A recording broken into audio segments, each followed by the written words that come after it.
We are back with high-low, and today we'll be comparing two complete sunny yellow everyday carry kits at two drastically different price points. Kicking things off with the wallet, on the budget end, this slim card holder by Badia, and for its price, it's shockingly good. Slim PU leather in a tight diagonal micropebble texture, 8 separate card sleeves, the last being an ID window. And as someone who carries 7 cards total day-to-day here in Toronto, that central sleeve becomes a dedicated backup cash slot. The small D-ring lets you anchor to a lanyard for a bit of added security or even to clip to your keys. On the expensive side, we've got the classic Ridge wallet in Apex Yellow. If you've been with me for a bit, you know I'm personally not a fan of hard shell wallets, but the sales numbers tell a different tale, and Ridge is just so popular. The footprint is tiny, as you can see when held up against the Badia. It holds up to 12 cards, though with embossed cards in the real world, the safe assumption is 8 or 9. Super compact, push the stack out, find your card, and that's it. Plus, a cash elastic on the back with a subtle brand mark plate comes standard, but bringing both wallets into view, $6 US versus 95, though I bought mine for this video for 95 Canadian, about 70 USD, but even on sale, an 11x delta between the two.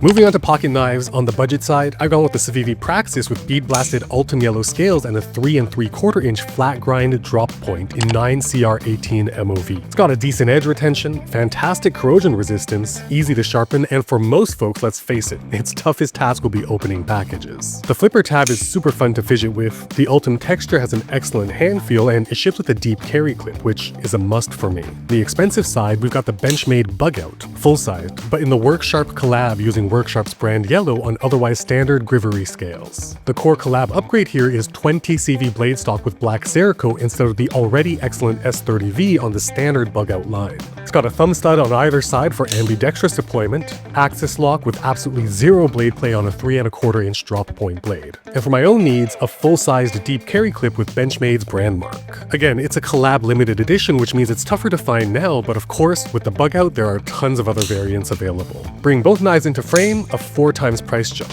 I'd say more than double the value for the right person, but the Benchmade butterfly tax is definitely still at play. Now, sliding on over to flashlights, on the budget end, I've gone with the Nightcore Tube version 2. Tiny with a lightweight plastic shell, it includes 2 sizes of keyrings, which sounds silly, but genuinely matters if you're a weirdo like me who likes to optimize everything. USB-C rechargeable, a 1 lumen moonlight mode for, say, locating a keyhole at night, a 55 lumen high mode for almost every other everyday carry need. Moving on to the more expensive side, I've gone with the Woobin G5 in their yellow aluminum colorway. Truly full-featured, there's a physical slider toggling between full lockout, illumination mode, and access to the USB Type-C charging port. When it comes to illumination, it goes from 2 lumens all the way to 400 with a smooth dial wheel. Plus, a secondary LED means you can switch to a constant 10 lumen RGB mode where the wheel cycles through the full rainbow instead of changing output. Beyond that, a 180-degree rotating head, magnetic butt, and 3-position clip means you can go hands-free in so many circumstances. Bringing both into frame, the price gap isn't insane at all, and I'd argue that the only reason to choose a Nightcore is the sheer size might be exactly right if you want your torch pulling double duty as your keyring. And like everything else in this video, you can find both flashlights linked down in the description below. However, it's interesting. As EDC enthusiasts, even if we have no need to buy anything new, it's still fun to see different loadouts like these ones. But what's even more interesting to me is that I'm willing to bet you have had an idea for a product of your own or how to improve on existing products. And as I was buying everything for this video, it was interesting to see how many of the brands we all know, Ridge, Nightcore, Woobin, Benchmade, all built their businesses on today's segment sponsor, Shopify.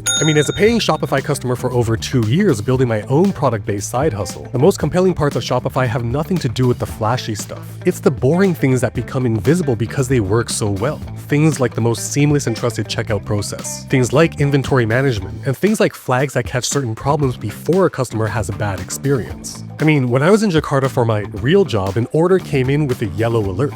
Turns out, all Brazilians have their own import ID number. And because of Shopify's automated alert, instead of shipping it out only for it to get stuck in customs at the border, I was able to reach out to that customer from a patio on the other side of the globe and ensured a clean delivery. I'm saying, Shopify is, to me, the ultimate everyday carry kit for a business, whether you're a beginner side hustler like me, or one of the many big brands featured in this video. And best of all, if you've got an idea for your own products, Shopify's been kind enough to let me share an exclusive zero-commitment trial offer. And you can find it at shopify.com/Maurice Moves, linked down in the description, or by scanning this QR code right over here. Thanks so much to Shopify for sponsoring this portion of the video. But moving on, of course, we need a key solution, and on the budget end, an AirTag holder with integrated circle beaner. Like my preference for soft-sided wallets, I personally prefer soft, pliable tracker holders. And this PU leather one with button closure is definitely more my speed. I was a bit worried about the circle beaner being chunkier than a regular keychain and might cause fit issues, but standard keys, as you can see, absolutely feed right on.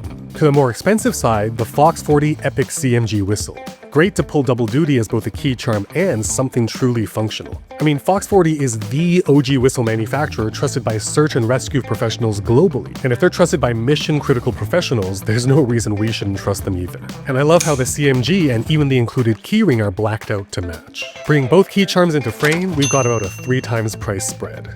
Next up, wristwatches, and on the budget end, a very budget-friendly fashion watch. And yes, you do kind of get what you pay for, especially with the strap. However, the time-telling display mechanism is noteworthy. No seconds hand, and yet unlike a typical analog watch, where sometimes you need that extra 2 seconds to really process what time it is, telling the time on this one is instant because of its reductivity. I mean, boom, a few minutes after 10. And if you like the idea of an analog watch but want to read the time at a true rapid glance, it definitely fits the bill. Now hopping to the more expensive end, and staying with our theme of being easy to read, we've got the UTD 8000 by RZE watches, and it doesn't get much easier to read at a glance than this. Day of the week up top, month and date on the bottom, flanking the gigantic time smack in the middle. But where this watch shines is durability, and RZE uses ridiculously tight tolerances with the quartz module in a shock-absorbing silicone ring, with that silicone ring surrounded by a buffer plastic shell, all inside a tremendously robust, lightweight titanium case with ultra-hex scratch coating and sapphire crystal, all of which is sealed and rated to 200 meters of water resist. But the weightlessness of the titanium case paired with the Velcro cinching elastic strap is genuinely astonishing. But bringing both into view, a near 14 times price delta, and yet to me, a price spread that makes complete sense on both ends. Onto the pens. In our budget kit, one of my favorite discoveries this past few months is the Lilliput by the German brand Troika. I love the whimsy of sharing the design language of a yellow elementary school pencil while delivering real EDC functionality. Check it out, a 1.5-inch and 4-centimeter ruler on the barrel. Unscrewing the cap, we can see a reversible Phillips and slot screwdriver bit. Excellent knurling for a confident grip as you twist to deploy the nib, and it includes not 1 but 2 extra refills. A potentially genuinely useful meeting point between writing utensil and everyday carry multi-tool.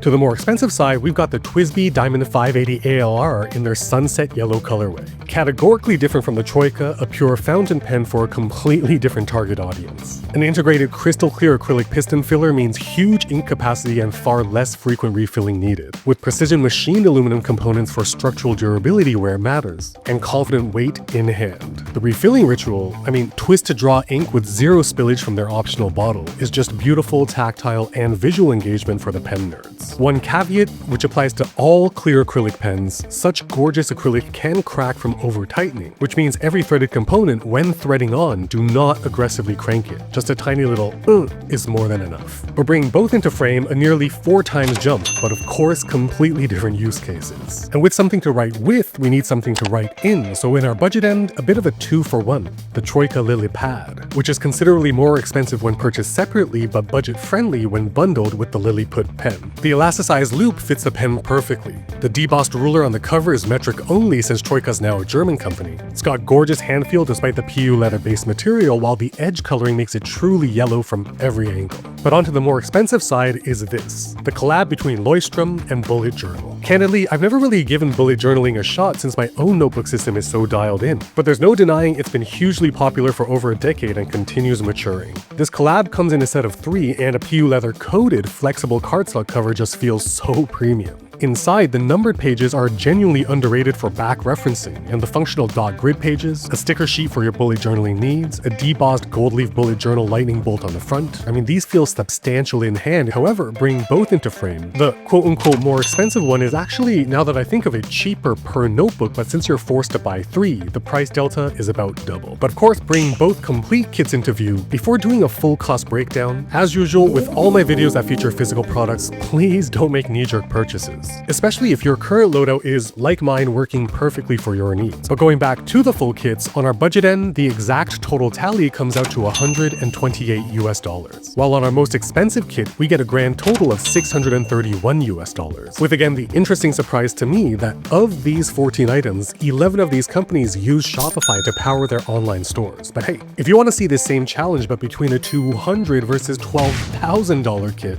you will definitely want to watch this video right up here. If you're feeling lucky though, this video down here is the one for you. I'll leave them both on screen for a few seconds so you can choose which one to watch next, but while you're deciding, consider subscribing and hitting that bell so you'll be notified the moment new videos just like this one drop.